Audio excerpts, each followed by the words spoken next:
Hi friends, నేను మీ శైలజాని. Welcome today mummy's kitchen. ఈరోజు రెసిపీ ఎంతో టేస్టీ అయిన బంగాళదుంప ఫ్రై మీతో షేర్ చేసుకుందాం అనుకుంటున్నాను. ఎలా చేసుకోవాలో చూద్దాం రండి. మరో విషయం ఫ్రెండ్స్, ఫస్ట్ టైం మన ఛానల్ చూసేవాళ్ళు అయితే ఫాలో చేస్తూ ఉండండి. ఏ రెసిపీ పెట్టినా కానీ ఫస్ట్గా మీరు చూడొచ్చు. 1 కేజీ బంగాళదుంపలు తీసుకొని ఇలా పెద్ద సైజు తీసుకోవాలి. మీరు చిన్నవి అయినా తీసుకోవచ్చు. పైన తొక్కు తీసుకొని చిన్న చిన్న ముక్కలుగా కట్ చేసుకోవాలి. అలా కట్ చేసుకొని శుభ్రం కడుక్కోవాలి.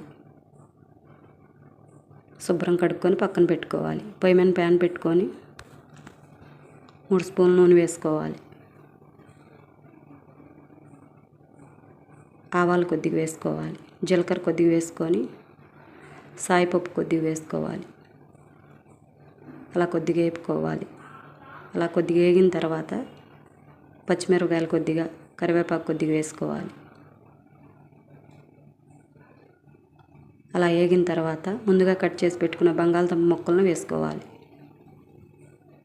అలా ఒకసారి మొత్తం కలుపుకోవాలి.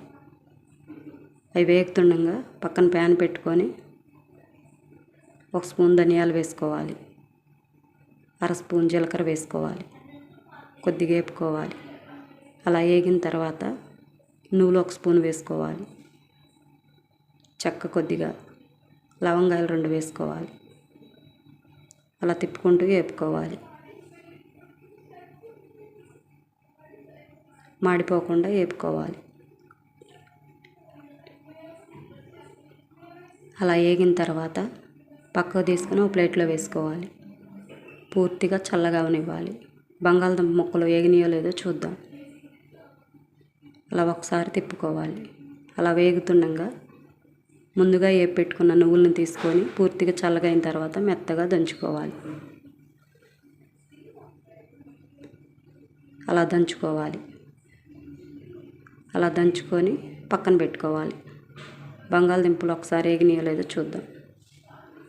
ఒకసారి తిప్పుకోవాలి. అలా బాగా యాగనివ్వాలి. కొద్దిగా పసుపు వేసుకొని మొత్తం ఒకసారి కలుపుకోవాలి. అలా కలుపుకొని కొద్దిసేపు యాగనివ్వాలి.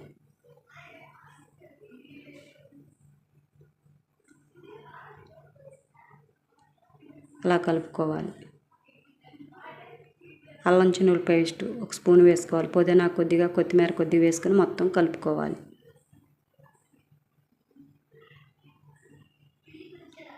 మొత్తం కలుపుకొని కొద్దిసేపు వేగనివ్వాలి.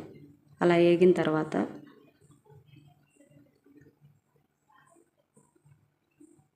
ముందుగా దంచిపెట్టుకున్న నువ్వుల పొడిని వేసుకోవాలి. మొత్తం కలుపుకోవాలి. పొడి బాగా పట్టేలా కలుపుకోవాలి. 1.5 స్పూన్ సాల్ట్ వేసుకోవాలి.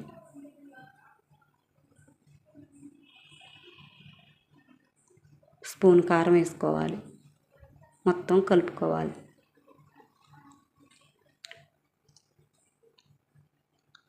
అలా మొత్తం కలుపుకొని కొద్దిసేపు వేగనివ్వాలి.